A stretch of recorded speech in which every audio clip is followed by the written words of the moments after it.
Privet, Nastya and Katya. Thanks so much for coming today. Jak sprawy? All good, thanks. Thank you for invitation. Yeah, chudowo, which means like wonderful. I'm trying to learn some Ukrainian, but I find it very difficult. Yeah. I found Russian easier to learn, so that's what I started with. But Ukrainian is like really difficult language, isn't it? Yeah, it's kind of. So thanks so much for coming today. I thought that it would be interesting to have a podcast with Ukrainians settling in Glasgow in Scotland. And I feel like it's not been covered that much, like the actual experiences of real life Ukrainian people coming into Glasgow, being so many Ukrainians being displaced from the war. So can you tell, when did you arrive in Glasgow and how has your experience been so far? Maybe you can start first, Nastya. I arrived on the 28th of June last year, and it was like almost 4 months after the full invasion started. Like it was also, I don't know, like blurred for me because I don't really remember a lot of things, because it was my first experience going not only alone abroad, but going alone somewhere else, like running from the war.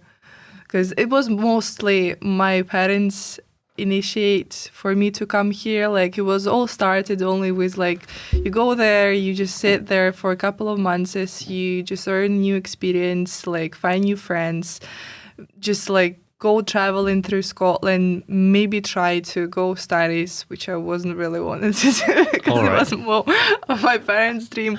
So it all started like it's coming for only few months and ended up being here for a year already. It's quite passes fast, doesn't it? Have you crazy. travelled much before or to many countries before?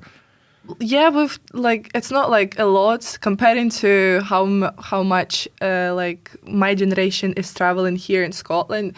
It's not really that much that I've traveled, but I've been to a few countries with my parents. We were mostly going to like vacations abroad. And have you travelled by yourself, or is this the first time you travelled by yourself? Oh, that's pretty scary then. Yes, it wasn't even traveling on my own like abroad, but just in general, I've never even travelled on my own somewhere in Ukraine. Okay, and yourself, Katya, when did you arrive in Glasgow? So it was like 2 years ago. It was actually 2022. And have you travelled much yourself, or was this also you came by yourself? No, I came with my family. Yeah, I came with my mom and my brothers. All right. So my dad followed us like later on. But firstly, we came in from Czech Republic, so we weren't like in Ukraine. Yeah. Because like after the war started, we just didn't know what to do really, and we just like went somewhere to be like safer. So you initially started in Czech Republic, and then you came to Scotland. Yeah. So you didn't want to stay in Czech Republic? Yeah, it was quite hard because I didn't know any language, like Czech language. Of course, I learned some because I was there like 4 months. I started like working and getting new friends, but it wasn't so much possibilities like to study because I didn't know Czech and like. So your English is quite good though, or was it good 2 years ago, or did you learn it? Yeah, it was good. It was like B2, and like I was trying to learn until C1 because I needed to like go to uni. That's why I was mostly doing it in Czech Republic, like just like little steps to like, make sure I have proper level. But I think like talking with people actually helps a lot. And absolutely. So maybe we can go we'll maybe start with you, Nastya. So, I mean, I think a lot of us didn't know that the war was going to happen. We all were very shocked when it happened. Like there was no way that this was going to happen, but then it just so suddenly, Russia decided to invade Ukraine. They initially set up a military exercise and they set along the borders, and they said it's just an exercise. We're not going to invade. We're not going to invade. And then they invade. Like he obviously lied and just did it, and everybody was caught off guard. So can you explain in your experience the day that it happened? What were you doing that day? And were you shocked? Did you think the whole war was going to happen? Well, I wasn't that shocked as everyone probably think, because for Ukrainians, war started not on the 21st of February, but it started 10 years ago. So it already was a full war happening, but it was only on the east part of Ukraine in the occupied territories. But like no one really expected the full invasion started, like with all of the missiles and rockets and bombs like flying through the whole country and killing like civilians in the middle of the day.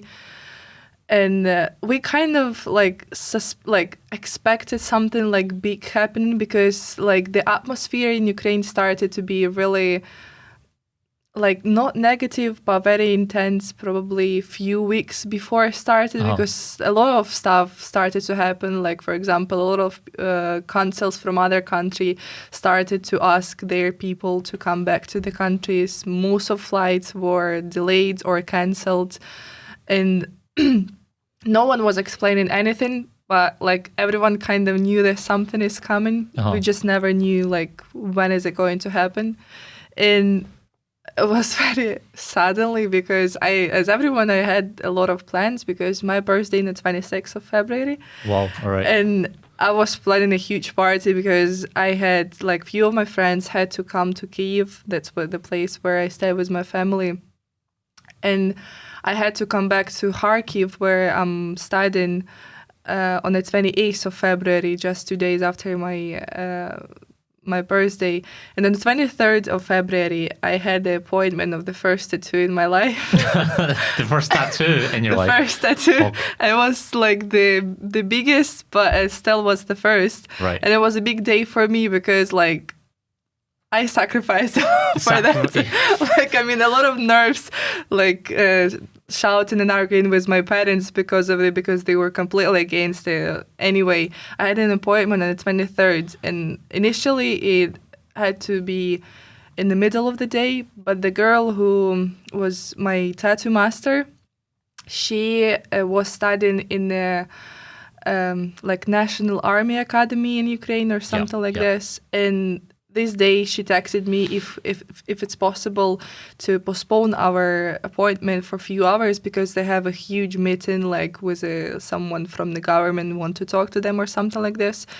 And I was like, right, that's kind of suspicious, but okay, right, let it go, it's fine. So a few hours later, I had an appointment at 7:30. I still remember those time, and I went there with my younger sister, and my best friend was about to come. It was like a support team or something. So as soon as we met with her, we were the last one in the salon, and she was preparing like everything like to start. And at some point, me and my sister were just talking, and few seconds ago, like few minutes, she was just apart from us doing something on her phone, and then she came in to us and she was like, look, girls, what I'm about to say is really, really serious, so please take it serious as I'm saying. I was like, right, okay, what's going on? She was like, I have this like big group chat in my uni, and we just got the notice and like the announcement from someone from the government or like from the senior wherever. Yeah. The invasion is gonna start tonight at 4 a.m. So please just make sure that you have enough food for the next few days to hide somewhere, or you just like start to go somewhere. Just take your car, take everything you need, like the first needs, and just go, or just be sure that you have a place where to be safe for tonight and next few days. And I was like, what are you talking about? Yeah. Like, no. You weren't believing it. Yes, even now, I'm still like experiencing those feelings, and it's just like so impossible to express because so many thoughts, and you just deny them. Like, you just can't accept it. I know some friends in Kiev. I actually was in Kiev. I stayed there for a year, but this was in 2018. I had friends there, and I ended up staying there because of my ex-girlfriend. But I had friends there, and they were telling me that people in the streets, a few days before the war, they were just acting normal. Like they didn't believe it was going to happen. They were like, no, just buying groceries. No, we're not bothered. Like, I know, it's not going to happen. There's definitely not going to happen. And then it happens. So it was obviously a massive shock. And did you get your tattoo eventually, or? Well, yeah, I've got my full tattoo here. We finished everything, and we finished at like around 11 or something in the evening. And just because like it was kind of a painful, like just over this spot on my arm, but I didn't even feel this pain because all my thoughts were about what is going to happen, and I was all nervous. And the first thoughts were like, I'm not gonna have my party, Your party like, or something. But obviously there were thoughts like, how is it all going like to be like? What do you mean the full invasion? How is it going to be like in the Second World War, or how people are going to survive? And then talking about like the people who are acting normal, it's 11:30, all of three of us, me, my sister, and my best friend, we're just desperate for McDonald's right now. McDonald's. We were just like, we are so hungry, and there is big McDonald's, maybe you still remember, just in the Chrещатик street. Chrещatик, yeah. Yeah, I went there a lot. Yeah. Yeah, well, it's really good. The McDonald's was just as good as in the UK, I felt. Yeah. I But know. no, I'm going off track here. Katya, can you explain what was happening on the day of the invasion for you? Like, was it a shock to you as well? Yeah, so like I was in academy, like Ukrainian academy, and we were like learning a lot about news and stuff. Uh-huh. So we were like not like prepared, but like kind of we know that something is gonna to be happen. But, You like, were more prepared, I feel. yeah, like but like nobody knows like when exactly and everything like that. I was in Mykolaiv city. It's Mykolaiv. like eastern like part of Ukraine. But like two months before everything started, we moved to Ivano-Frankivsk, which is like quite western city. And actually on the day we were there, and like in my academy we were talking about like we gonna need to have like this bags like just in case, like bags with like food and all the necessary stuff for a few days and something, but nobody got them. No, right. Like normally packed and everything, because like you kind of know, but like it's it's kind of like you're still living your normal life, but you have your thoughts like, oh yeah, I need to be prepared. I'm gonna do it like tomorrow maybe or something like that. So you weren't that when it actually happened. You weren't that shocked because you kind of knew it was going to come. Yeah, but like we were in western part, so we moved there to be like safer, More safer and live near Lviv. Yeah. Yeah, it's actually like neighbor city. But when actually everything started, we had to like exercises 7 a.m. So What kind of exercises? Yeah, like running and doing sports and stuff, like morning exercises. And before that, we woke up really early. Yeah. My roommate, she was crying a lot, and just like, what happened? And she just like showed me her phone with the news and stuff and what happened in different cities. And it was like around 6 a.m. in the morning. And then we coming down for our exercises, and our leader saying just like, yeah, everybody know what's happened because you actually like reading the news and everything. Yeah. So it's nothing like not normal day to day. We just need to pack our bags and just like be ready for everything. Yeah. And just the minute she said it, she just said like, okay, you have like 15 minutes to pack your bags. And we went to a room where all our bags were, like not all, but mostly. And actually, when I was standing in this room, like I just like what happened, and it just like really huge loud sound. Like blasts or yeah. Yeah. And I just like looking through the window, and I see like smoke everywhere and like this lights. Is the western part? Yeah, all it's right. one from Kyiv. It was like airport. Yeah.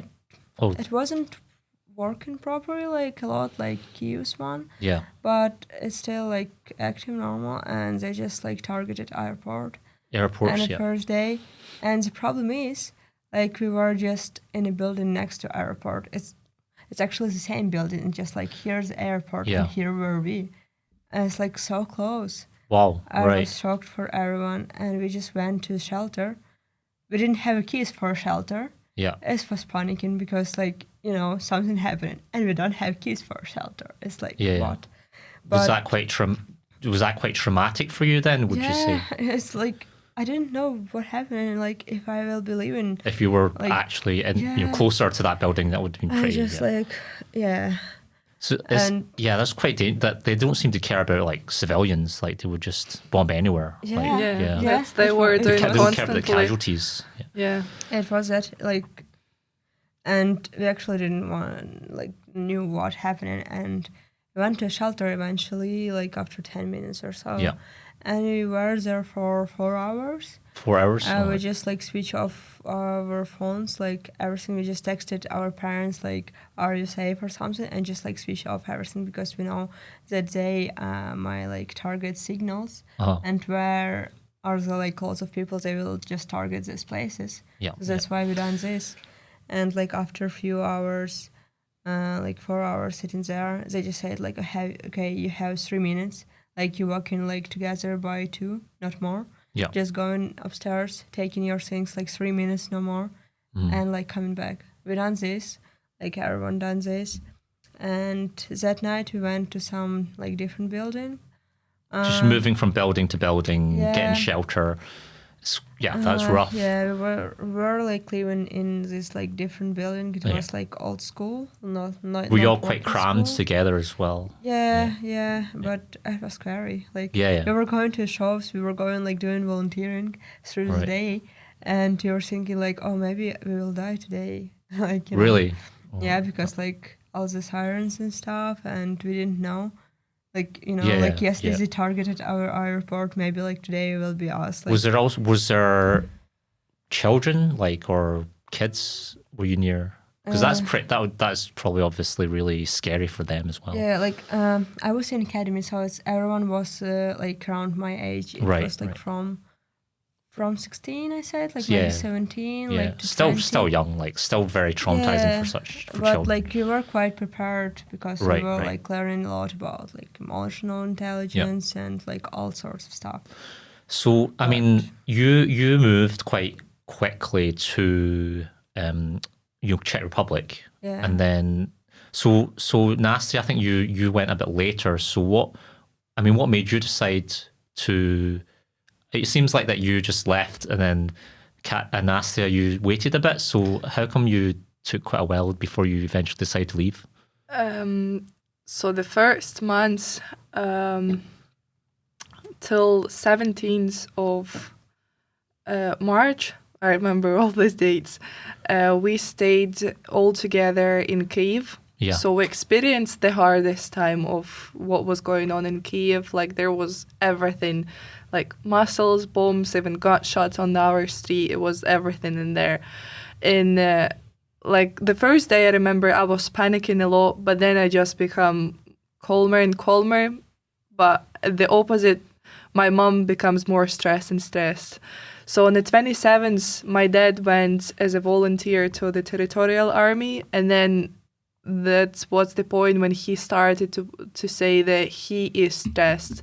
Like every time he was obviously had to stay at this like the main building where all the soldiers were, and he was working there, and sometimes he was even maybe going somewhere, we never know, he never told us. Yeah. But anyway, he couldn't concentrate on his job as long as he like and realized that we are staying like in our flat, we don't have any normal shelter where to go, and every time there is an alarm, the first thing he thinking about is just like us and our safety. Yes. So at the 17th, we all decided that we have to go to the west of Ukraine, where my parents have a flat, because I was growing up in the west of Ukraine. So we went there and we stayed there with a family which is renting our flat there for like maybe 2 months. Yeah. My mom actually, 2 weeks after we arrived to that place, Khmelnytsky, she came back to Kyiv to work. So we were like, what's the point of leaving us here if you came back? But she was like, right, like, you know that you are the main, like, you're just the most important thing for us with your dad. So we just cannot concentrate on our work as long as you're not safe. Yeah. And after this, 2 months is after we came back to Kiev, like the life there was pretty normal at that point. Right. Like a lot of people started to come back to Kiev Yeah. maybe in the middle of April. So I was really impressed of how like full of life it was, because when we went to the west of Ukraine, the difference was so huge.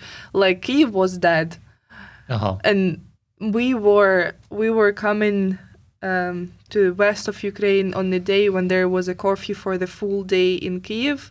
So my dad asked for just a special soldier's card just to transfer us to another region, and then we changed the cars and we went to the west of Ukraine. And when we arrived in my home city, I was so impressed because it was just completely another world. Yeah. And I remember going to just the nearest park with my AirPods on, and when I heard the siren alarm over there, I just like the first thing was like where to go, where just to hide, what should I do? Because as I experienced, every time after a siren alarm there is like a missile or a rocket should Yes. come, but people seem to be completely normal with it. They were like, They were used to it, maybe. no, it just wasn't that much happening of rockets in west of Ukraine. Right. There were Because- sirens, but there weren't that many Yeah, rockets. they were just sirens because you never know where is it going Okay. to fall. So it was another world, and then But you still don't know. You're still not sure if there will be or not. So Yeah. that's pretty Yeah, you- stressful. Yeah. you can never know where exactly it's going to It's fall. going to land. So, It could land yeah. anywhere. Yeah. Yeah, they just like predicting by siren alarm. They just letting you know which region might be in danger.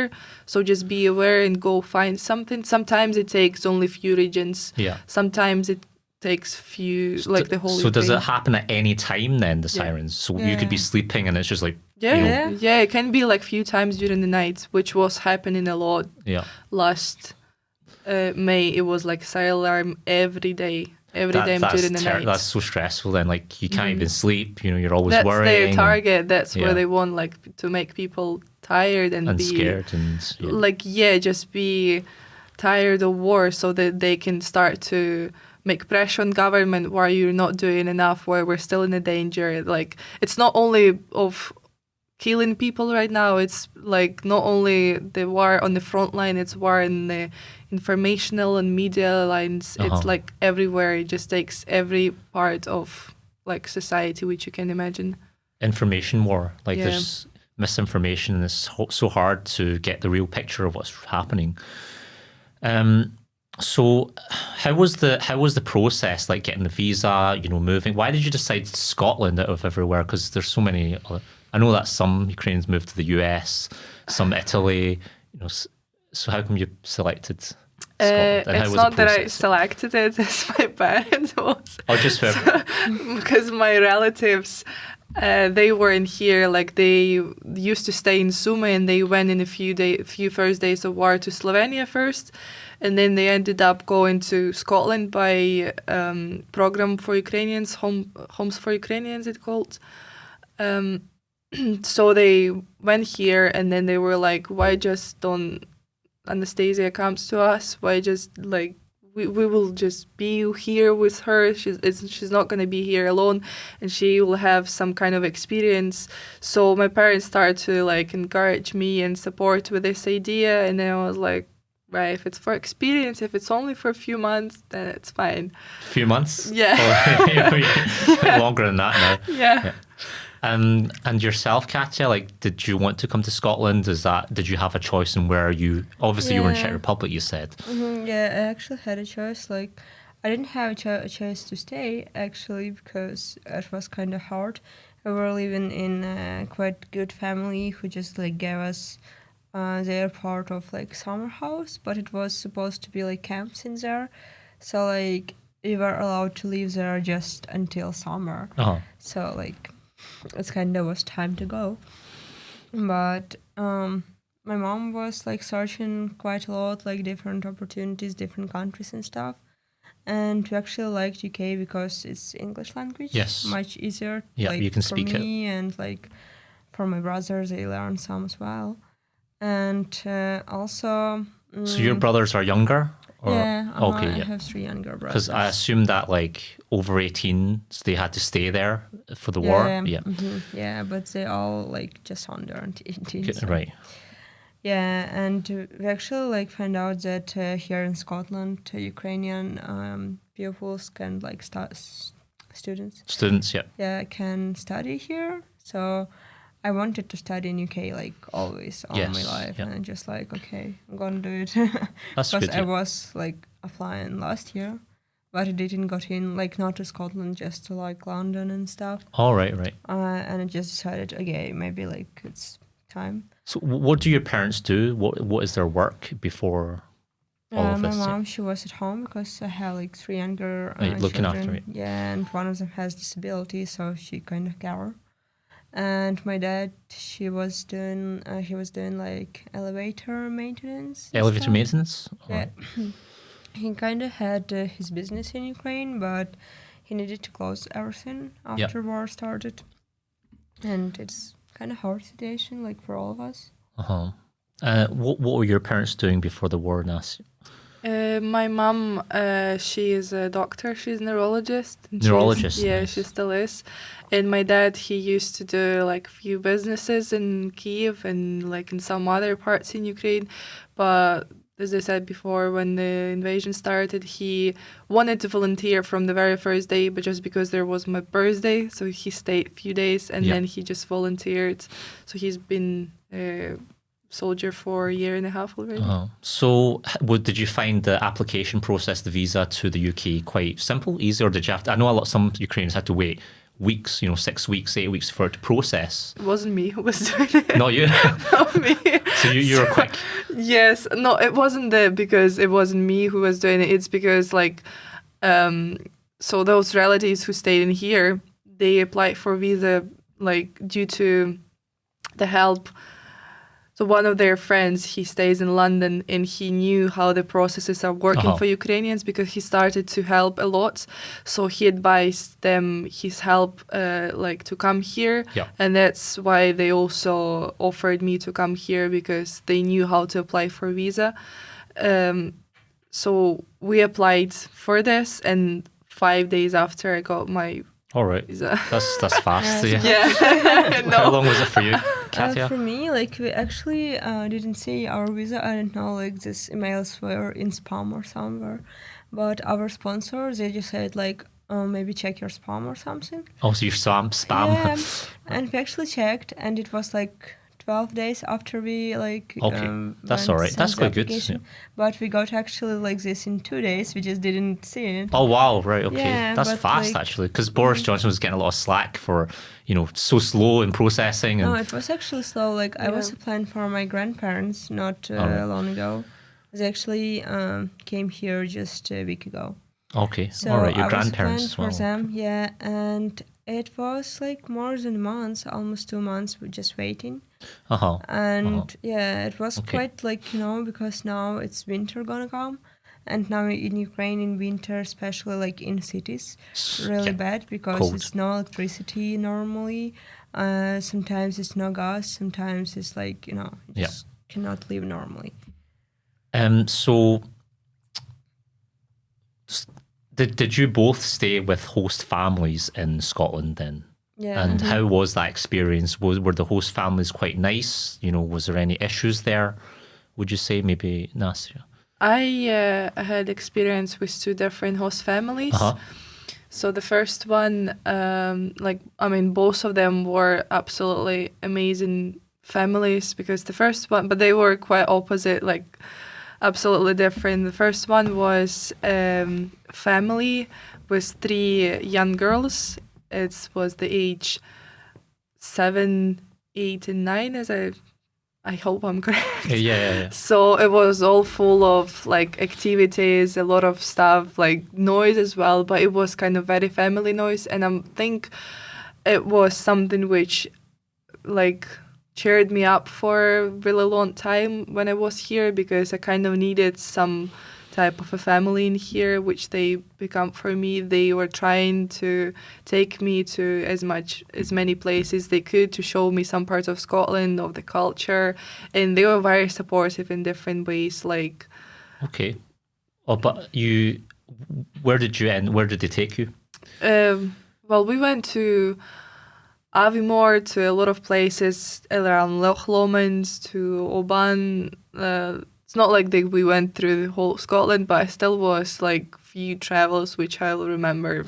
Yeah. You know, Nastya, I have to tell everyone that you are actually Ukrainian because your accent is quite Scottish for some reason. I feel like you've only been here a year and a half, right? And I feel like your accent's actually kind of... But no, you're actually You're from Ukraine. That's what I hear from a lot of people. Yeah. That I have a kind of a Scottish accent. Like, Yeah, I'm not... Right. So this host family, you eventually left them and you went to a different one? Yeah, I stayed with them for 5 months and then I had to leave to another host family. And the second host family was just a couple. They were staying, just only two of them. They have a grown-up son who studies in St. Andrews.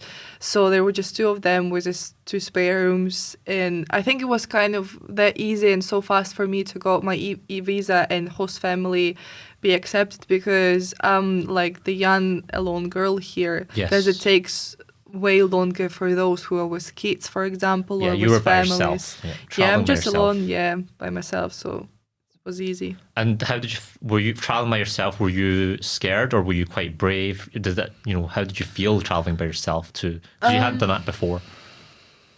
I don't even remember actually. Oh. It was just, I think it's because it was so stressful for me and I didn't know where I'm going and for how long that I'm leaving everything I had behind, including my family, my friends, my just previous life.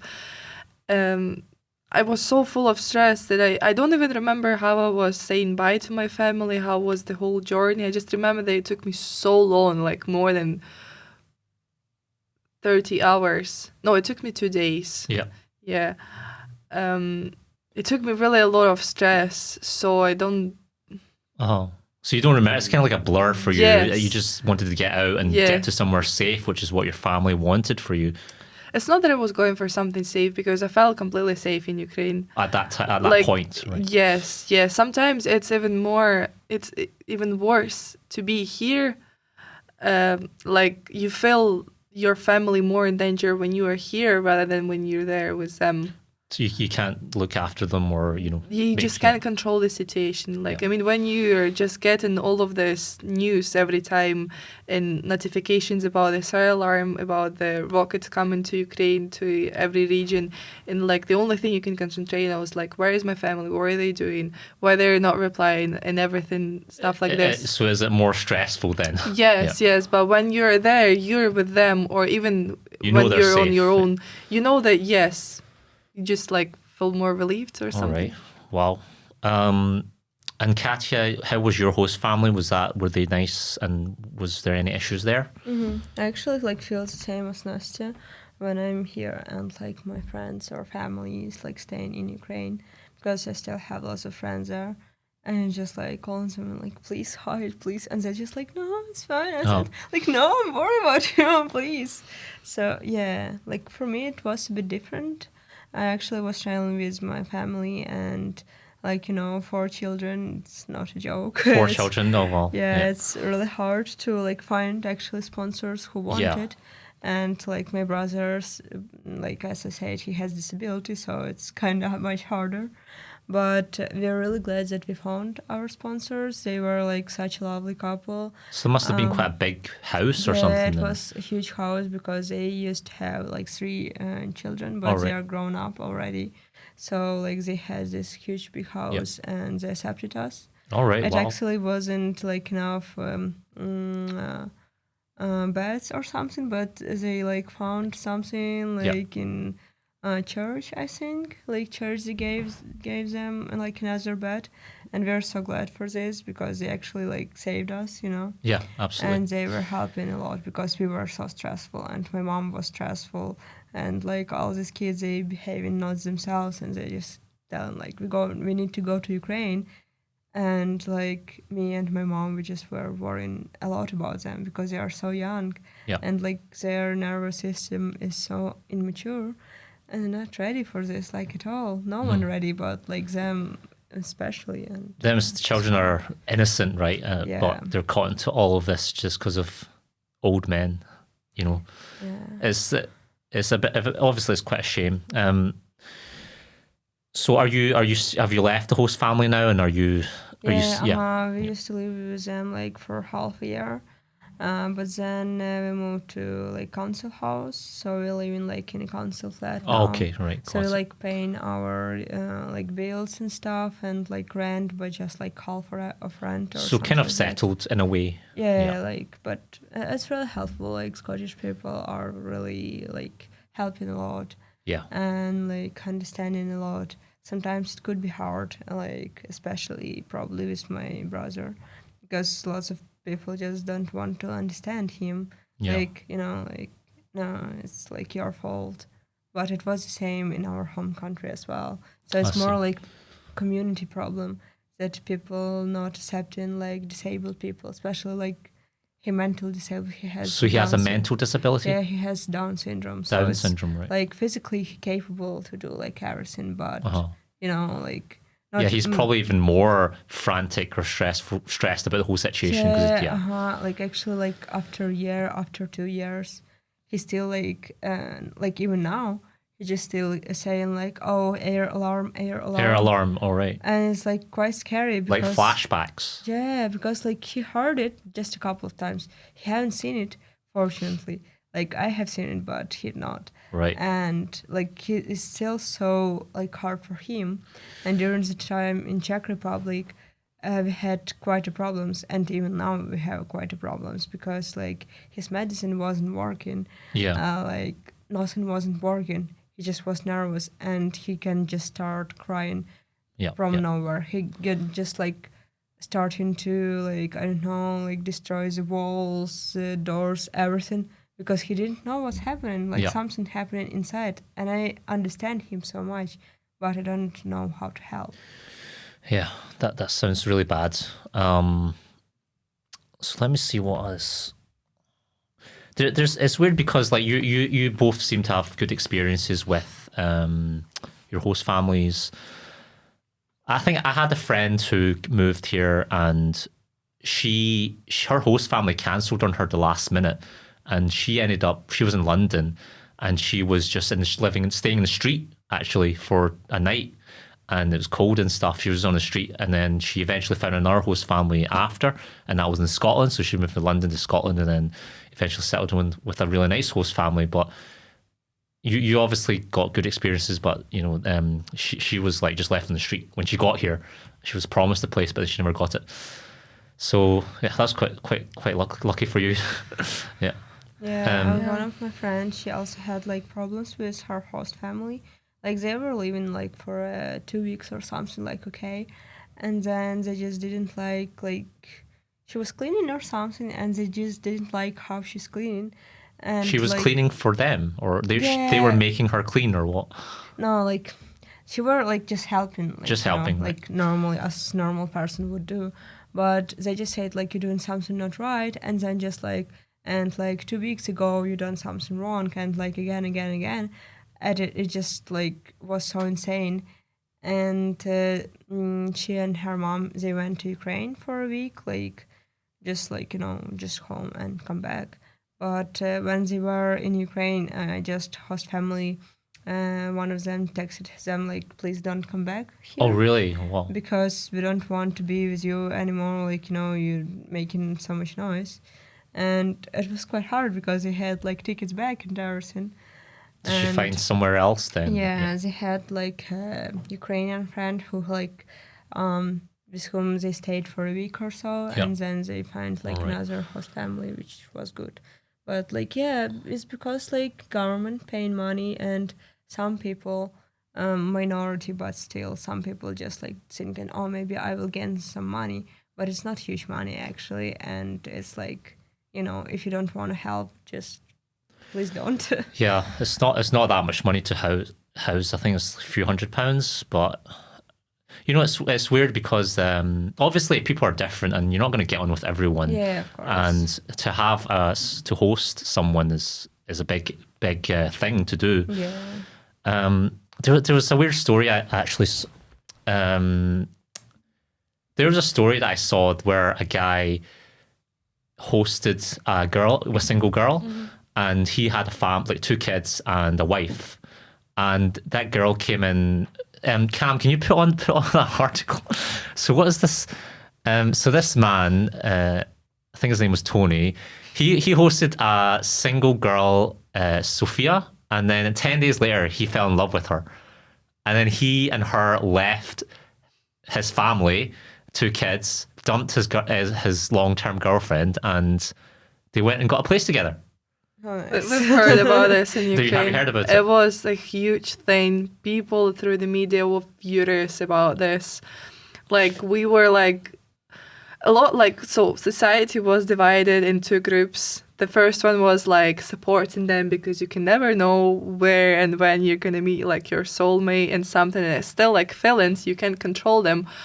But another part was more about like, she came to the family and she was like so ungrateful for what they've done. Oh yeah. Like, man. I mean, she just used the conditions and like it wasn't really nice to do the Yeah, thing like because broke- I mean, she it broke was the his family. fault as well. Like, Yeah, but she why- wasn't the only one to blame for she this. wasn't the only one to blame, but. And then, Cam, can you go to the next article? So, what was like 4 months later? She found that she was too crazy, and he ended up dumping her. So, Oh, and nice. then his ex-wife or whatever is like not going to take him back because of this. Can I see a So- point? So this is the girl Sophia here. Apparently she got crazy and was stabbing the walls and stuff, and he couldn't take it anymore, and then he dumped her. But this was all happening in the space of 4 or 5 months. So this is pretty crazy. Like obviously anything can happen, right? And this was just one of the stories that came up. But yeah, it's just I it's feel just like crazy. It seems like no, it seems like not true. Yeah, it It's almost like- seems almost seems fake. You know, maybe Like, for publicity. Yeah. No, it's so weird. Like, you know, she came here and like they accidentally fell in love like from the first sight, and then she just got crazy. It's like, oh, Well, maybe it's I mean, weird. she might have been traumatized by the whole No, war. it could be, but Yeah. like, you know, like the whole situation, like in whole. I If think it's like 2 different things, yeah. But if it's it's not like the first case to like fall in love with some of your hosts or something, because it was like thousands of people coming yeah, here. it's going to happen, right? Yeah, it was like supposed to be a few cases like this, but just like what was happening after, they she went crazy and they split up, and why them were those who became like popular because of this situation. Yeah. Weird. No, but I found like I lived in Ukraine for a year. I was visiting a friend there, and then I actually met my girlfriend there. And then because I work online, I do digital marketing. I just stayed there for a bit, and then I do find that Ukrainian women are more traditional, like compared to the Western world. Like in UK, they seem a bit more masculine in the UK. Like they have the work empowerment, they want to make money. But then in Ukraine, it's more like they're more traditional. I feel. I don't know if that's the same. If you think the same way, but What do you think, like traditional? What do you mean by Yeah. that? like traditional, like they are. They seem more feminine, I think, feminine, and they are okay to look after children, stay at home and cook and things like that. Whereas in the UK, a lot of women are working now and they kind of take on the man's role almost. Whereas in Ukraine, it seems like to me that they're more feminine and more traditional. I think it's kind like, to be honest, it's completely different from what we have, because the image you have about us being very feminine, it's true because our women love to take care of themselves. How do they look like and everything. But it's not that we're more traditional, like in the way you're describing it. Like it's okay for a lot of women to stay home with their kids, but I wouldn't say that it's more than in other countries, because our women like love to be in power. Actually, no. Yeah, like, A lot it of women, depends. when I was in Ukraine, had degrees. They studied and they had degrees and they were working. Traditional values is what I mean. Like, they maybe look after their man. Like it just to me, in the Western world, like I don't know if it's just female empowerment stuff, but they're just very. They want to go their own way. They want to. I don't know. They just. It's quite hard to explain, but as you said, you would say that I would agree that Ukrainian women, they were all very intelligent. Like they all had degrees and they all went to university and stuff like that. I think I guess maybe you said that they take care of themselves more. I don't know if it's genetics, but I feel like there's a certain look of Ukrainians. Yeah, so, well, I should say that it's a huge difference, for example, between my mom generation in the boat and between mine. Yeah. Because what you described before, that like about taking care of their husbands and rather staying home, it's more about like the older generation. Because I've been actually growing up on the idea that like one of my main purposes in life should be finding a good man, Yes. marry him, Yeah. and then just like only a man can make me happy. And that made me furious. I was like, no, I'm the only one. And that's what a lot of girls of my age started to realize. It's just because probably of the 21st century technologies and everything, because we can learn information from different from different resources. So my generation is completely different because we are more like European thinking, like we're more focused and concentrate on self-development, on like being able to just be independent, to work and stuff, while the generations before were more concentrated on families, on taking care of like their household. And I think you still have the core values of family. Yeah, we still do. We just like learned how to balance them because we don't take it as a most important thing. Yeah. Like we want to be like obviously a good wife and a best mother, but at the same time I want to be a personality and a like woman as a professional in like my sphere in my career. Would you agree that would you say Ukrainian girls got married younger? Because I think the marriage in Scotland or UK, probably late 20s, like 29, 30s. Would you say that Ukrainian girls married a bit younger? No, Yeah. I think just like that. Yeah. Yeah? Yeah. No. Maybe like before it was like more widespread and younger, but for now it's probably not. All right. But like what you said, Ukraine is like in Ukraine family like is still a huge part of our culture because like everything like built on family, like through the like older ages. It was like like family, like parents. We were so supportive for parents. We were like loving them, and like we had this like respect for parents always. Yeah. While like now, like I didn't hear this so much like respect for parents. Yeah. Maybe like it's In the UK? Yeah. Oh, yeah. No, I agree with you because my ex-girlfriend, Ukrainian, she was talking to her mum every day. And she's very family orientated, which is why I like that because I'm Chinese Asian. And I find there's some similarities between Ukrainians, Asians, where we are very family oriented as well. Especially in China, we would probably, a lot of the children would live with their mum and dad and also live in the same house as their grandparents as well. Mm-hmm. So there are some similarities, I think, between the two cultures. But then in the Western, like Scottish or UK, American, the women maybe don't get married as early. They get married maybe late 30s or they don't even want to have children. I mean, the marriage rate is a lot lower than it used to be and divorce rate is really high. In the States, at least, it's like 56%. Yeah. They're not as family orientated as, which Asian and European countries, I feel. It's like Ukraine is coming through a huge transformation right now because we were so much family concentrated because our like deep culture as well and the huge impact of Soviet Union because that was like main values in that history parts. But through the past like 30 years since we became independent country, we started to concentrate more on European values. So we just changed a lot. And we still have a lot of young marriages, but the difference between, again, my generation and my parents' generation is absolutely huge. I actually think, here in the UK, a lot of women, when they reach late 30s, maybe they've been focused a lot on their careers. They actually find it hard to get married as they get older, and also it's also harder for them to have children. So they end up not having any children at 30. Because it's easier for women to have children when they're younger, right? So it actually might be an issue, if you leave it too late in the UK. But Ukrainian culture is not like it's not. I don't feel like it's like that.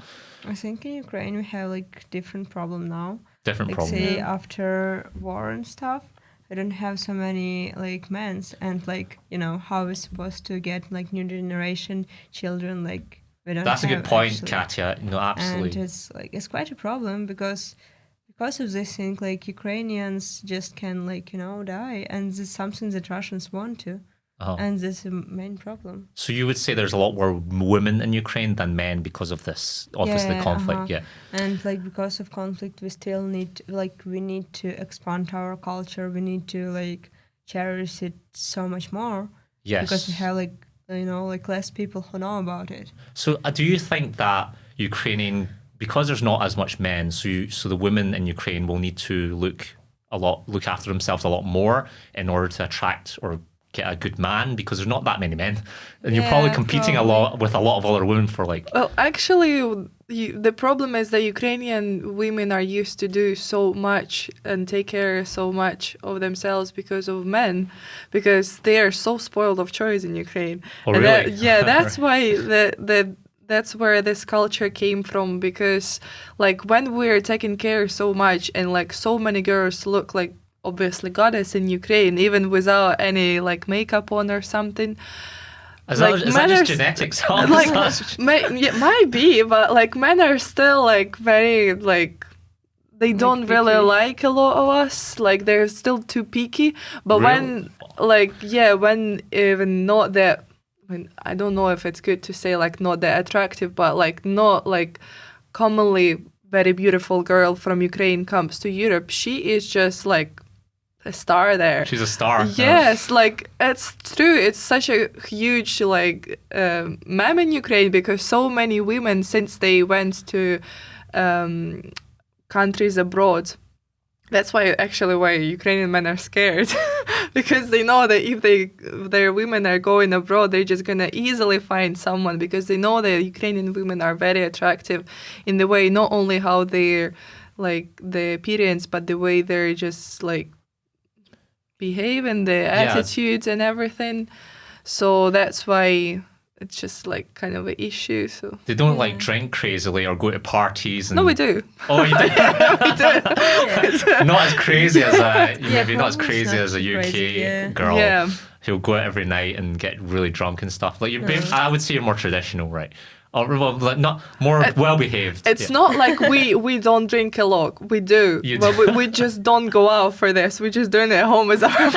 Oh, right, okay. So you're not going out and meeting loads of guys and stuff like. Yeah, we're just like inviting them home. That's true.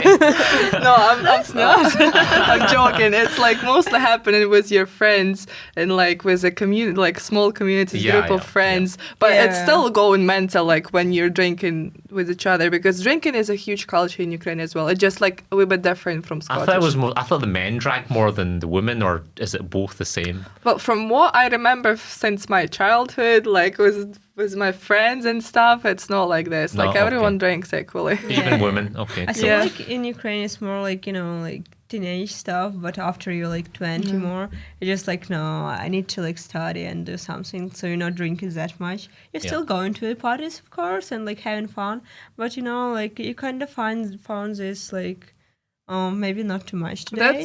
That's actually a huge difference.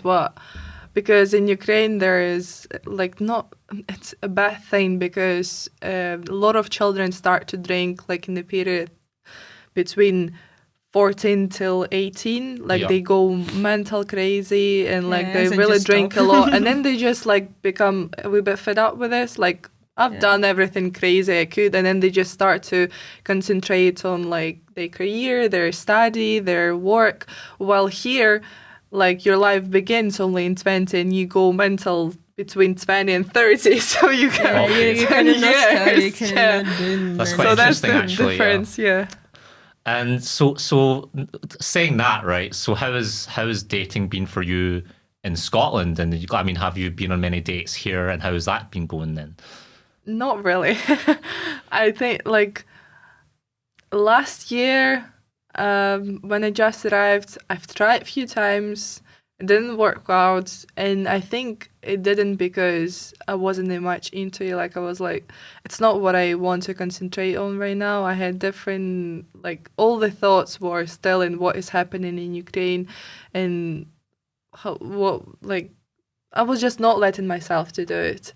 Right now, it's not that I really want to date. It's just also more about the, like I want to concentrate on other things. Yeah. I mean, I don't mind if someone's gonna just like let my life, and I was like, right, let's do it, and like let's go on if I like you. But it's not that I would do it on Nothing. Just like Clay because I'm goddess. Invite them over for the drink. It's not like that. It's not. So I'm not like that. no. So you said earlier on that it was the girl comes over to UK and they suddenly have more options of men. Yeah. So is that what you've found as well? Then you've got a lot of more options than you did before. It's not that I got like options. It's just like I have a lot of attention. A lot of attention. Yes, than like I back can. home, yeah, I have it back home as well, but here it's. I don't know. It's more. I don't know how to explain it. Good attention or bad attention?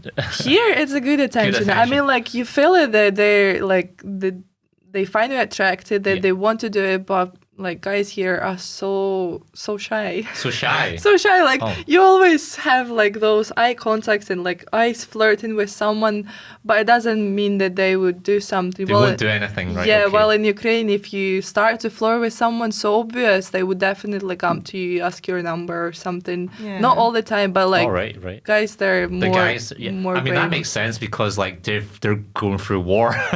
But It's not. It's always been like this. Yeah. Yeah, it's always been like that. Right? Yeah. I don't know. Maybe people in the Western have become more. The men maybe have become a bit more soft. I guess possibly. I don't know. That's why, like, I've heard so many times from girls, like, if you like this guy, why don't you just go and ask his number? Just go do something. I was like, why am I should be initiative? Why should you be doing it? Like, I've been raised on the values when if man wants to be ahead of the family, then he should be initiative then. Yeah. Why then?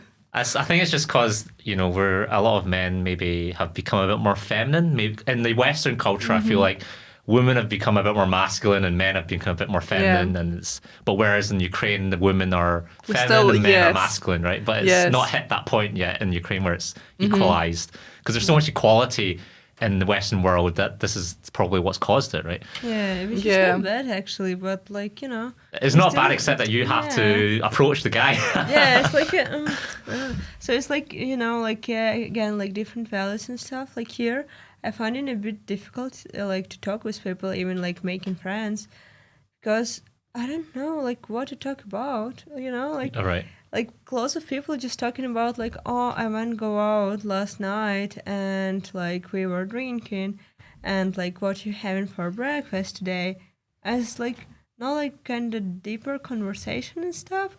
While like I'm used to talk with my friends a lot about like some deeper things like I don't know, like our values, like what we thinking to do, like what we thinking about, like different situations and stuff. But here, if I asking people like something like that, like which is not hard, but it's just like that. Not very deep is what you're saying. Yeah, and so just, we usually like to ask you like how's the weather? The weather's nice today, right? I think it's the difference between being mature in our age, because that's what I like heard so many times since I arrived, that like no one believes that I'm 20 because they always think that I'm at least 25, 27 the way I'm thinking. You seem very mature, right? Yes, and it's not only me, it's just like the problem of my generation people, and that's why I have like two of my most close friends here, the like girls, one is 24 and another one is 26. They're both from work. Yeah. But still, like every time we're going out, it's always like deep like chats about everything in this world, while I think that's why I don't have like my age friends in here, because like we have completely different visions. Yeah. I think it's very interesting that you talk about this because, as you said, in Ukraine, women you said that there's not that much men, so women have to look after themselves. They have to get degrees. But in UK, right, or Western world, it's a bit more. Well, actually, obviously, the women get more attention, and the women maybe feel like they don't need to work as hard or look after themselves as much because they've got so many options, so they don't have to work as hard. So It's not that we don't have any, like, so many men. I think it just was misunderstanding. We do have a lot of them. It just at this certain point, so many of them are in the front line, but we still have, like, a lot of them and a lot of options. So it's not like that huge No, I difference. think it could be like a problem like later on. Yeah. Like, but Because we don't know when the war is going to finish and how much it's going to take. It's already huge. like still lots of people dying, and Yeah. like both men's and women's, because lots of women's on the front as well. Like, Yeah, there's not some that women in much, front. but like still, more men though, obviously. and Yeah. like it's a huge problem. Yeah. I want to move on to.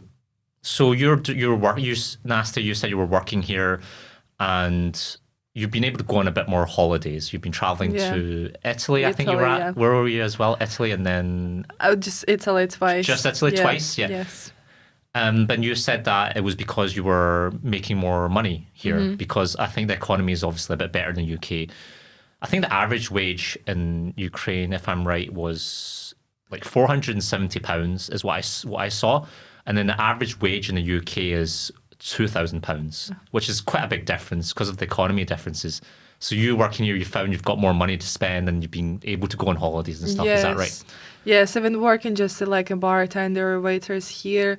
While you're a student, you're able just to save some money, which you obviously don't need to spend all the time. Like right, I'm not really fair. Like I'm spending money on like rent and stuff and taking care of me, but still I can manage to save some money like on my own stuff I need, like whether it's traveling or like buying a car or just buying like some good stuff only for myself. Yeah. While Good job. Buy a car, Buy a car. yeah, but not yet, but it's a good goal. While in Ukraine, if you have like just like the medium average there, you're just surviving. Yeah, it's harder. That's good. That you're doing a master's as well right now, isn't it? Bachelor. Bachelor. And what are you studying? I'm studying international business here. And what were you studying, Katya? Human nutrition and dietetics, so like I will be a dietitian. All right, that's very intelligent. So do you find that it's harder studying here compared to Ukraine, or the same, or because obviously a degree in the UK people recognize it more than Ukraine, but would you say that in terms of studying it was more difficult or the same level, and what would you say in terms of difficulty? It's way easier. Easier. Yeah. Oh wow, really? Okay. In UK. Yeah. Okay. So it was harder in Ukraine and it's not recognized. Yes, like I mean, we have our education there because I'm still studying in one of my universities in Ukraine. I have only one, so while there per one semester I have 8 subjects at least, and on each of them I have to do a lot of paperwork, a lot of researches, like a lot of like exams and stuff to earn some points. Then here I have only 3 subjects per semester, and I have like exam and another like assignment for one subject. So I can attend uni even like 3 days per week and study. I mean, it's not like the way easier that it just like I'm doing nothing. It's just easier to concentrate on those subjects, so you're not overwhelmed with information you don't really need. And like all of those theories you're learning here, you're able to use on practices more. I mean, there are a lot of differences to compare. Something is better here, something is better there, but it still feels like easier here.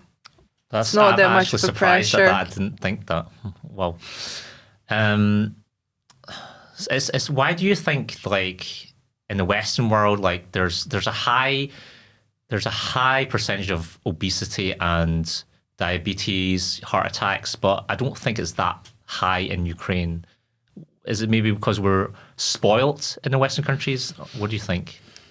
I think yeah. Yeah. I think so, because like my brothers, We don't used to have like so much sweets in the house when we was in Ukraine, but here we're not buying them like desperately, like just my brothers buying Your themselves. brothers? Oh, right. And like we just have them so much and they just eating them so much, and it's like weird thing.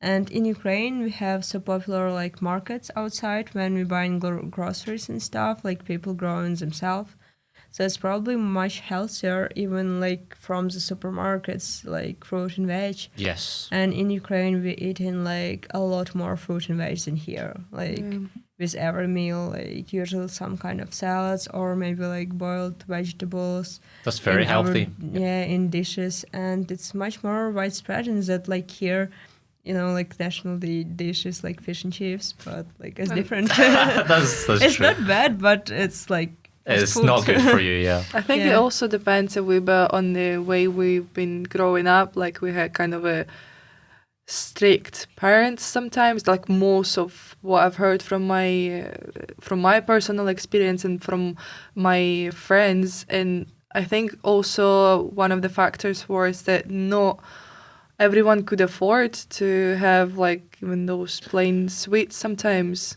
Because for me it was like I was growing up in a well-being, like wealthy family, but I still was more about the like the way people, like the way my parents were trying to like grow me when they were like, you can get this treat only for this one, or like this one is enough for tonight or something like this, while children in here are able to get as many as they want, like anytime. As many sweets, as many cakes, Yeah, it's interesting that when we have an oversupply of things that we tend to overindulge and we can get obese, and whereas if you are limited in such indulgences, then we might actually, a healthier choice would be a lot healthier. It's interesting that way. So let me see. I think after 3 years, a lot of Ukrainians here, their visa expires. Is that correct? It's not the visa, it's the permanent resident card. Yeah. So like we came here by visa, but 6 months after we had to apply for like BRP, and then this BRP works for 3 years. And do you think you will stay in the UK after 3 years, or will you move back to Ukraine? Or Well, I have to stay here for another year to finish my studies. I don't know how is it going to work because there still were no announcement from the government. How can we like continue this residence card for refugees or other refugee status, or what should we do with this? But I'll still need to create something. And after I finish it, I'm coming back to Ukraine. Really? Yeah. Okay. And what about you, Katya? I'm not sure yet. I definitely want to support my country, definitely want to donate and help to rebuild. But at the moment, I cannot see myself in Ukraine because of like what's happening just now. So I cannot like see myself like working there or like doing something. At least I need to finish my degree, like first of all. And next thing, like my brothers, I still worry about them a lot. Yeah. Because they need to finish school somehow, and it was quite stressful to move for them, like for one country first and then another country, and like now just come back, it will be another stress.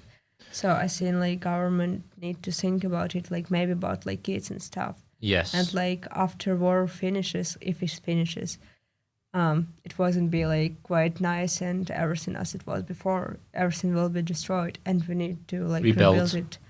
So They do have programs now, like even Oxford University. I don't know if you know about it. They are accepting Ukrainians to study certain, I think it's architecture or social sciences, in order to go back to Ukraine and rebuild the country. yeah, of course. Did you hear about that program? Not No. really, but I know that like there are some programs like this exist. Yeah, it's a good opportunity. Yeah, you can Yeah, study in like- Oxford University. Even like now, when our like we studying and we like still want to go back to Ukraine and actually like use this knowledge to help. To build the country Yeah, and like make it better. but it's huge amount of work, and it won't be built like year or two. Like maybe me, I can come back and do something, but my brothers, like they still need to have like some point of like being a bit more mature, to be able to do something, because if like we move like all the people back, it's kind of problem, because like children, lots of children who's like don't like have a clue what to do, and they will not rebuild the country. They will only like. It's going to be hard to logistically for everyone who's been displaced and moved to all these different countries to go back to Ukraine. That's going to be a bit difficult in terms of logistics. So many people even don't have like homes at all. Like, they're destroyed. Yeah, like there are some programs like government helping like with the money and stuff, but it's still like completely different region for some families. For some families, it's like completely different life. Yeah. So like, but some people came here like start building something here, and they need to move and start building again. And you never know, maybe you need to move again. Oh, yeah, I understand. So it's. I mean, it doesn't seem like this war has been going on for quite a while, right? It doesn't seem like. I mean, eventually, I assume that they'll reach like a ceasefire. They'll stop at some point because they're not getting anywhere. Nobody's getting any land because there's trenches. It's very hard to advance, right, for the Russian army, especially with their tanks. There's such a big country, Ukraine. And obviously, Ukraine are well defended. They have all these weapons, and you can't have that many aircraft because there's anti-air missiles that are very powerful. There's more anti-air missiles than there are aircrafts. So it's like a stalemate. Like nothing's really happening. So no, it is really happening. Like there are a lot of fightings going on, and they're slowly but surely we're occupying our territories. Some of them, it takes like small villages in different parts of occupied territories, but it's still happening. Just not like that happen, like that fast as everyone wants it to be. But it's still like we're winning slowly, and maybe not everyone is like seen that, but sometimes we have notifications on the news like this territory, like this village has been deoccupied, this one and this one. We still have a lot of loss, but like it's going on, and it's going to take a lot to lose in order to take it back. Yeah, actually the problem is we cannot like do it by ourselves, unfortunately, because Russian army, they are much more bigger like quantities. And it's a big problem. And the world is getting tired of this war. Yeah, and because of this, like the worst scenario is like just got freeze, when all the situation just like freezing and not doing anything, because it's still Russian. Like they still wanted to occupy us. We just never know, And it could be like just frozen, but at some point it will like explode with a much huger amount, and it can be much worse. So I mean, whoever advances, whether it's the Russians or the Ukrainians, like either whoever advances will lose a lot of life because the defenses, right, and the trenches. So, I mean, it's a shame that all the young people in Ukraine and Russia are just losing their lives because of this. Like, I don't think they want this, but it's just like obviously the older. What was the saying from? There's a book from World War One, Warfare. The book says, the young boys who don't know each other, killing each other on behalf of old men that do know each other. It's like, what's the point in that, right? Well, it's not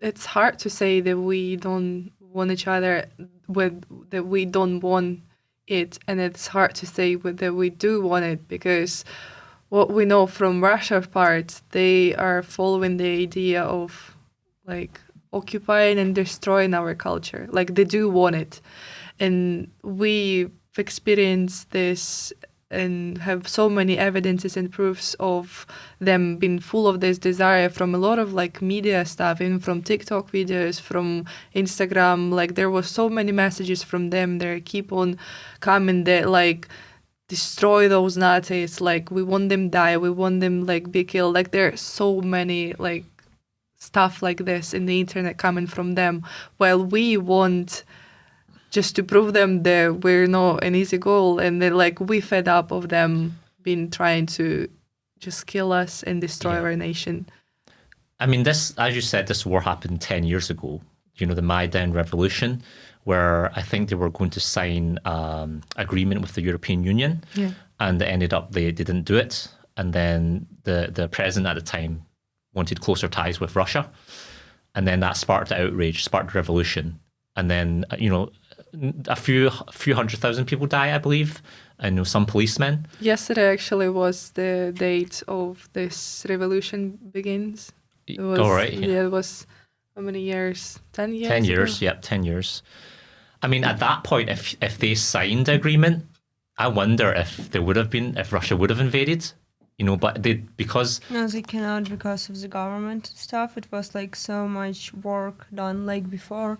Like see the Belarus now. You can see like Belarus. It's actually like part of Russia, like kind of. yes, And the work were done with the Ukrainian government as well, like the previous government. But Ukrainian people, we just don't want to give up because we know what Russia is. We were living under Russia, like in Soviet Union and stuff. We don't want it anymore because it's like people are poor, people are like don't have their opinions, don't have like rights to express their opinions and stuff. And we just want to be free. And there's a like difference between Russians and Ukrainians. Russians, they just want like, we just want more territory. We just want like be like show all world that we are like huge country and we can like fight, we can like destroy. And they're just angry for themselves for like because they poor, they like not intelligent that much. Like huge part of Russia.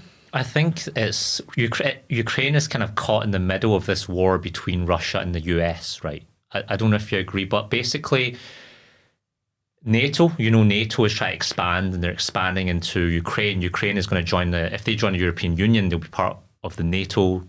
And then NATO is like a defense for Europe. And if Ukraine joins NATO, then they're at the front step of Russia. And Russia will be their safety, the security of their country will be compromised. Just like the Cuban Missile Crisis, where the Soviet Union put nuclear missiles in Cuba, which was very close to the United States, and that sparked the Cuban Missile Crisis, right? Because US put nuclear weapons in Italy and Turkey, and that was very close to Russia.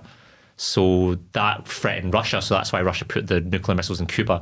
So this is the same thing, like, and Ukraine is like in the middle of between Russia and US. So if Ukraine joins NATO, then they're at the doorstep of Russia. And I think Putin made it clear that he didn't want Ukraine to join NATO. But when Zelensky was elected, he then pushed to join NATO, and then that's kind of what started the war. Yeah. So it's kind of a like controversial question because Ukraine wants to join NATO because I don't know why they did it, but when was it 1992 or 93 when we refused to have a nuclear weapon, which was the biggest mistake of our government done ever. Yes. Because like we actually like gave our country to Russia hence. So and after that we realized that we need some kind of a guarantee of our safety being next to Russia, who was destroying us for the last like 200 years. Like we were like slaves under the Russian Empire. We were like everything. We went through Holodomor, like through Chernobyl disaster because of their government, like everything. So this, I think it just like made a huge puzzle together, us being like willing to become a part of NATO, and then just us having a really huge and very rich territories like Donbass region and Mariupol were occupied because as a Crimean, because they all have an important places like Donbass is rich of like grounds, and while Mariupol has port, well Crimea has like the connections with the whole Europe Sea. So it's not only because of the issue with USA, but we are kind of in the middle right now because it all went way deeper now than it used to be before. Yeah, it's lots of reasons like just combined. Yeah. And actually Russia, they hated Ukraine so much. We always like was something that they didn't like it. Like, Russian history, why is it called Russia actually? Because of Kievan Rus. It was like ancient name of Ukraine, and they actually rewrite the history like they stole it as everything. Peter the First. Yeah. He like rewrites the history and stuff because they didn't like their history, and they got a new name, and they got just like Ukrainian history, just rewritten it, and then they just telling us like Russia is the mother of Ukraine, but it's not. So like So, it's yeah. like completely opposite, and they just didn't like us at all, like us a culture, us a country. Lots of books, even like abroad, like in one of abroad countries. My friend, she found a book when was written like lots of things like about Russian culture, and actually everything there was about Ukrainian culture, like All right. everything, but it was just called like Russian culture. It's like Yeah, I it's can like- understand why Ukrainians are so patriotic and fighting for their country now, and it's very inspiring actually. I think to the whole world, obviously, and that's why we all resonate and are supporting Ukraine in this. And how do you see it ending? Like, what would you say would what do you think would eventually happen? It's really hard to say anything just yet. Because, Yeah. like, as I said, Russian army, unfortunately, much bigger, like, numbers and stuff, and they were prepared. We weren't prepared, but for, like, just a couple of days even, we just got prepared, like, lots of our volunteers and stuff. And the reason, like, we are so patriotic, and, like, majority of the money just coming from people, not from government. Yeah. And stuff, like maybe not majority, but like huge amount. Okay, like we're supporting so much, and like we helping, like the spirit helping so much. But like Russians, they just like maybe like today I will like kind of support, but like they more fighting because they like because of hate, not like they have something to protect, but we actually protecting our territories. Yeah. We don't want any of Russian territories at all. We just need to have like our country holy, and That's all you it. want, right? Yeah. I don't know what to say about like how I see it's happening because it's all very complicated, but I'll probably say something that lots of Ukrainians really, really want to happen in the best way.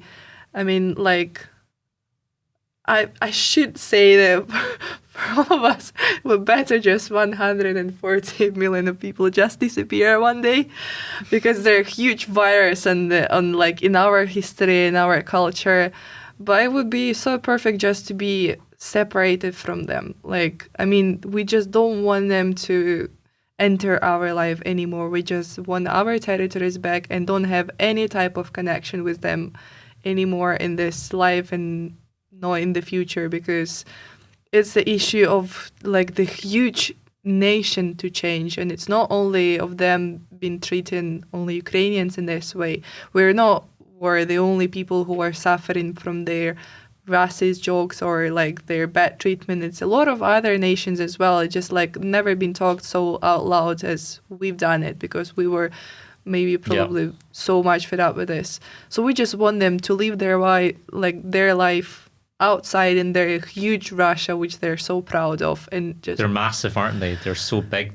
but what's the matter? They don't do anything with this. Yeah, It's just like the only few cities yeah. good in there, and the rest of the part of Russia is like really in poorness. A lot of people are suffering there. Yeah, that's so true. Yeah. instead of like sending millions to kill people in Ukraine, send those millions, billions of dollars and pounds to save yours. So you're saying it's not just a battle with the US. It's kind of like they actually hate Ukraine. You're saying, and they're Yeah, just, they hate our people. Like they hate just the culture. They hate, like they call us Nazis. Nazis. Yeah, They call us Yeah. fascists. Like they just, I mean, sometimes if someone is going to be interested in like all the connections between Ukrainian and like Russian people right now after this podcast, I would like them just to go and look through I don't know, just plain messages, if there are any translated or at least with subtitles. I think just how like read Russians. Ukrainian history and that's it. Yeah. But Yeah, like but even Ukrainian, how not they're Russians. treating us now, like what they're Yeah. saying about like how they want us, like how they want to kill us, even the way their public artists are supporting this like Putin war, what they're saying to the huge public, like that they need to destroy, they need to kill our children because they are not his children. I mean, And Katya, there was a artist that came, a Ukrainian artist that had a show in Glasgow. Was there any message that he gave to the crowd? Because I know that a lot of Ukrainians in Scotland turned up for this concert. Yeah. Was there any sort of message in that that the singer gave? Yes, probably it was actually like supportive concert for Ukraine. Actually, like all the money from its donation. All right. So it's like kind of like raising spirits a lot. And did you feel that the spirits were raised? Yeah, and he said the words that like we came here and we're not only like giving you music and like good mood and stuff, we're also giving you like a part of home. Part of home. And it was like quite supportive, and we feel like like more like here we like a small community of Ukrainians, but we like together because we're kind of family, together because we're from one country and we need to support our country and our brothers and sisters there, and we need to show the world that Ukraine is not just about war. It's not just about like, oh, we like poor Ukrainians, we like struggling. No, we're not. We just have something to defend, and like our culture, our country is so like huge, so wealthy, and we need to like be proud of it, and be proud of it. We actually like not just because like some poor people from Ukraine from war. No, we're not. We're not poor people at all.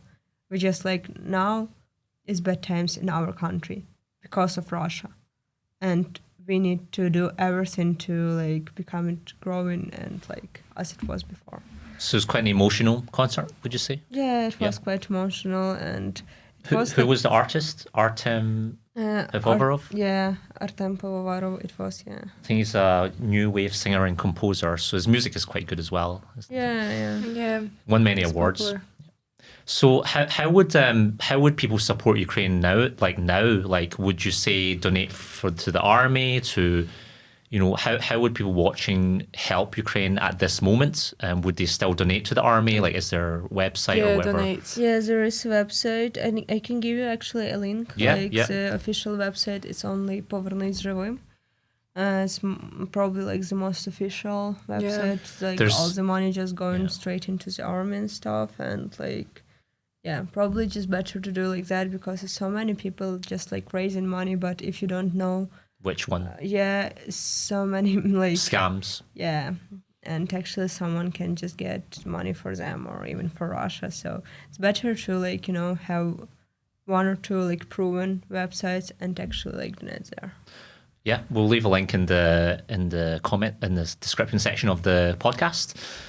But I think we're close to finishing now, and I just want to thank you for coming on here and telling your story, telling your side, your experience. And I think it's very eye-opening to a lot of people watching. It raises awareness and people understand it more, because I think a lot of people don't really understand the true what's happening in between Russia and Ukraine.